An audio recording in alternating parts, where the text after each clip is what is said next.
એસઓજીની કાર્યવાહી। એસઓજીએ ગેરકાયદેસર કાર્બોસેલનું ખનન ઝડપી પાડ્યું। ચોરવીરા ગામની સીમમાંથી ગેરકાયદે કાર્બોસેલના 20થી વધુ કુવાઓ મળી આવ્યા। સ્થળ પરથી 15 ચરખી સહિત લાખોનો મુદ્દામાલ જપ્ત કર્યો। ગેરકાયદે કાર્બોસેલના કુવામાંથી જીવના જોખમે કામ કરતા 50 જેટલા શ્રમિકોને પણ બહાર કાઢવામાં આવ્યા। સ્થાનિક તંત્ર અને ખાણ ખનીજ વિભાગને અંધારામાં રાખી એસઓજીની ટીમે દરોડા પાડતા અનેક સવાલ ઉઠી રહ્યા છે। વધુ માહિતી મેળવીએ। સુરેન્દ્રનગરથી સંવાદદાતા અક્ષય જોશી જોડાયા છે। અક્ષય, સાયલામાંથી જે મુદ્દામાલ જપ્ત કરાયો છે, હાલ શું વધુ અપડેટ છે અને શું કાર્યવાહી થશે? જી, ચોક્કસથી વાત કરવામાં આવે તો સાયલા તાલુકાના ચોરવીરા ગામની સીમમાં એસઓજી પોલીસ ટીમ દ્વારા છેલ્લા 2 દિવસથી સતત દરોડા કરવામાં આવી રહ્યા છે અને 20 જેટલા કાર્બોસેલના ગેરકાયદેસર કુવા મળી આવ્યા છે। આ મામલે સ્થાનિક તંત્રને અંધારામાં રાખીને એસઓજી પોલીસ ટીમ દ્વારા જે દરોડા કરવામાં આવી છે, ત્યારબાદ હાલ ખાણ ખનીજ વિભાગની ટીમને જાણ કરવામાં આવી છે। ખાણ ખનીજ વિભાગની ટીમ દ્વારા સ્થળ પર માપણી સહિતની કામગીરી છે કરવામાં આવશે। ત્યારબાદ જે ગેરકાયદેસર કાર્બોસેલનું કેટલું ખનન કરવામાં આવ્યું છે તેનો આંક છે બહાર આવશે ને આ આંકડો છે એ કદાચ કરોડો રૂપિયાની જે છે રકમમાં જાય તેવી શક્યતાઓ સેવાઈ રહી છે। પરંતુ સ્થાનિક તંત્ર અને ખાણ ખનીજ વિભાગની ટીમને અંધારામાં રાખીને એસઓજી પોલીસ દ્વારા આટલી મોટી માત્રામાં ખનન ઝડપી પાડવામાં આવ્યું છે, તેને લઈને ક્યાંક ને ક્યાંક ખાણ ખનીજ વિભાગ અને સ્થાનિક જે તંત્ર છે એની કામગીરી ચોક્કસ શંકાના દાયરામાં હાલ દેખાઈ રહી છે। જી અક્ષય, આભાર માહિતી આપવા માટે। મહેસાણાના ઊંઝામાં ફૂડ વિભાગે દરોડા પાડ્યા અને જીરું વરિયાળીમાં મોટી ભેળસેળ ઝડપી પાડી। ફૂડ વિભાગે ઊંઝાની ફેક્ટરીઓમાં ઓચિંતી તપાસ હાથ ધરી। જીરું વરિયાળીમાં વ્હાઇટ પાવડરની ભેળસેળનો મોટો પર્દાફાશ થયો છે। 3 દિવસની રેકી બાદ ફૂડ વિભાગે કૌભાંડ ઝડપ્યું છે। 21.86 લાખનો શંકાસ્પદ જથ્થો સીઝ કરાયો છે। જિલ્લા ફૂડ ઓફિસરની ટીમે કડક કાર્યવાહી હાથ ધરી છે। ફૂડ વિભાગે લીધેલા સેમ્પલ લેબોરેટરીમાં તપાસ અર્થે મોકલી આપવામાં આવ્યા છે। રાજકોટમાં ફિલ્મી સ્ટાઇલમાં પોલીસે નશેડીને ઝડપી લીધો। શેઠ વડાળાથી ભાયાવદર સુધી પીછો કર્યો હતો। આ તસવીરો જુઓ। દારૂના નશામાં ધૂત ચાલકે અનેક વાહનોને અડફેટે લીધા। પોલીસની સાયરન અને પૂરપાટ થારના વિડીયો સોશિયલ મીડિયામાં વાયરલ થઈ રહ્યા છે। ભાયાવદર પોલીસે અરણી રોડની ગોળાઈ પર વોચ ગોઠવી। ચાલકે ગાડી ન રોકતા પોલીસે ફિલ્મી ઢબે પીછો કર્યો। જામનગરનો રહેવાસી મહેન્દ્રસિંહ જાડેજા નશાની હાલતમાં હતો અને ઝડપાયો હતો।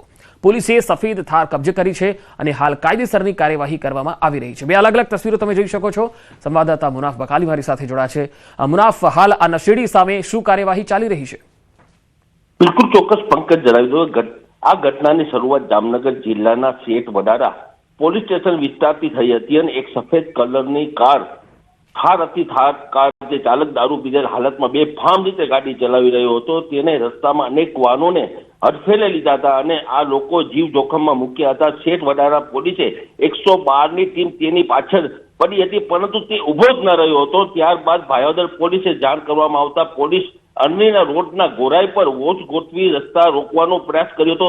તેમ છતાં પણ આ નશાખોર ચાલક ગાડી ઊભી રાખવાના બદલે પૂરપાટ વાગે હાકાણી મૂકી હતી અને જેથી ભાયાવદર પોલીસે ફિલ્મી ઢબે તેને પીછો કર્યો અને આખરે ભાયાવદર સરદાર ચોક ખાતે ગાડીને કોર્નર કરી આરોપીને દબોચી દીધો હતો। જે રીતે સીસી વિડીયો સામે આવ્યા હતા તેમાં સ્પષ્ટ દેખાઈ રહ્યો છે કે આગળ થાર અને પાછળ પોલીસની ગાડી પૂર ઝડપે આવી રહી છે।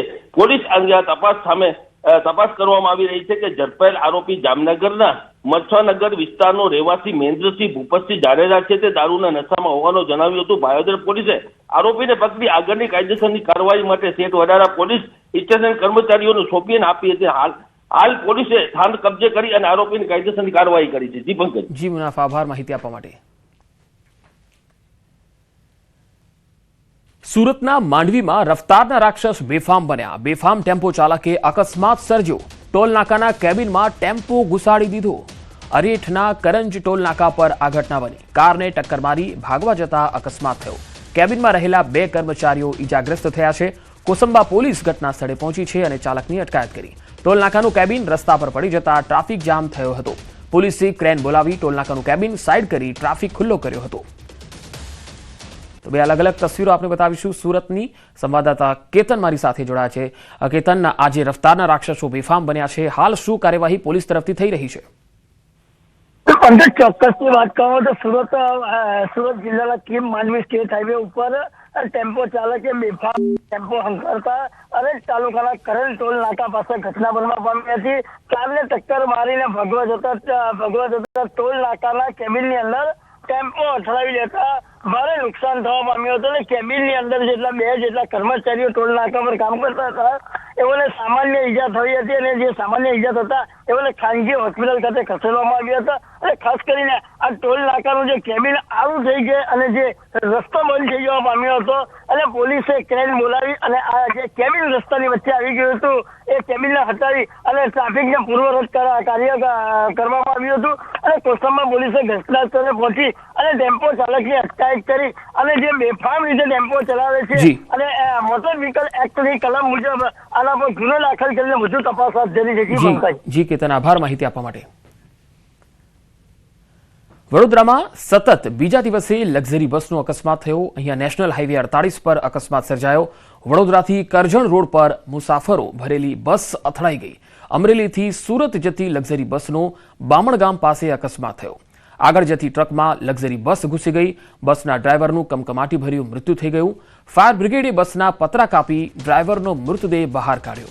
ડ્રાઈવરની બેદરકારી ભારે પડી ગઈ. 4 મુસાફરોની હાલત ગંભીર બતાવાઈ રહી છે, જ્યારે 15ને ઈજા પહોંચી. ઈજાગ્રસ્તોને સારવાર માટે હોસ્પિટલ ખસેડાયા છે. વડોદરામાં એસટી બસનો ડ્રાઈવર અધવચ્ચે બસ મૂકીને ફરાર થઈ ગયો. વડોદરાથી દીવ જતી એસટી બસના મુસાફરો અટવાઈ પડ્યા. ડ્રાઈવર નશાની હાલતમાં હોવાના આરોપ છે. રસ્તામાં 2 જગ્યાએ બસ અથડાતા મુસાફરોને શંકા ગઈ અને ડ્રાઈવરે ફરાર થઈ ગયો. બોલો, એસટી બસનો આ ડ્રાઈવર છે જે અધવચ્ચે બસ મૂકીને ફરાર થઈ ગયો. આ બસ વડોદરાથી દીવ જતી હતી. ડ્રાઈવર છે એ નશામાં હતો. 2 વખત ગાડી અથડાઈ પણ હતી. લોકોને શંકા ગઈ, મુસાફરોને શંકા ગઈ, એટલે ડ્રાઈવરને ખબર પડી ગઈ કે તેનો નશો છે એ લોકોને ખ્યાલ આવી ગયો છે. એટલે ત્યાંથી તેણે ચાલતી પકડી, બસ સાઈડમાં ઊભી કરી દીધી અને પોતે ફરાર થઈ ગયો. આ સ્થિતિ છે આપણી સલામત સવારીની. અમદાવાદમાં ફરી એકવાર કાર ચાલકે અકસ્માત સર્જ્યો. મોડી રાત્રે જીએસટી બ્રિજ પર એક્ટિવા ચાલકને ટક્કર મારી અને ટક્કર વાગતા એક્ટિવા ચાલક ફંગોળાઈ ગયો. એક્ટિવા પર પુરુષ અને સ્ત્રી સવાર હતા. મહિલા સારવાર હેઠળ છે, જ્યારે પુરુષનું મૃત્યુ નીપજ્યું છે. સારવાર સિવિલ ખાતે મહિલા અને પુરુષને ખસેડવામાં આવ્યા. અકસ્માતમાં પુરુષ બ્રિજ પરથી નીચે પટકાયો.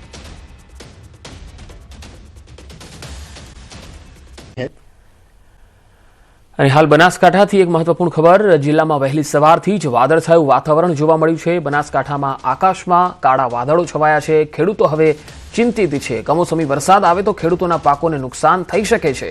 ઘઉં, રાયડો અને બટાકા, વરિયાળી આ પાકો બનાસકાંઠામાં ખેડૂતોએ વાવ્યા છે. તેમને નુકસાન જવાની ભીતિ છે. વાતાવરણના બદલાવથી ખેડૂતો ચિંતામાં મુકાઈ ગયા છે. વધુ માહિતી મેળવીએ. બનાસકાંઠાથી સંવાદદાતા કિશોર તુવર જોડાયા છે. કિશોર, બનાસકાંઠામાં કયા કયા વિસ્તારોમાં વાતાવરણમાં પલટો છે? બનાસકાંઠા જિલ્લાના અમીરગઢ, પાનનપુર, ડીસા, ધાનેરા તેમજ દાંતીવાડા વિસ્તાર જે છે તે વિસ્તારની અંદર વહેલી સવારથી જ વાદળછાયું વાતાવરણ જોવા મળી રહ્યું છે.